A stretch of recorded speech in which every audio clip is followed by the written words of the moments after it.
Juu, eikö nää semmottia tossa vaan, että oltiin viime yönä poikien kanssa vartiossa.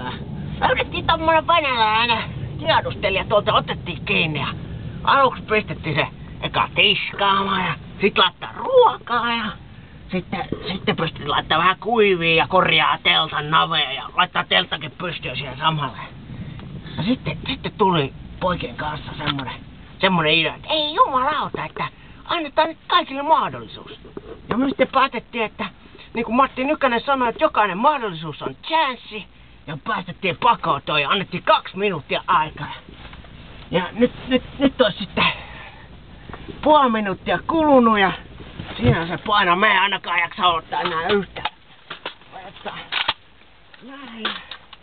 Ja sitten tarkka jyvä yläkohdalla ja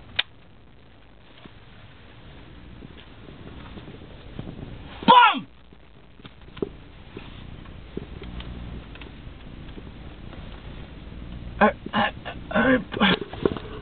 Pyssyt ja pamos! No eihän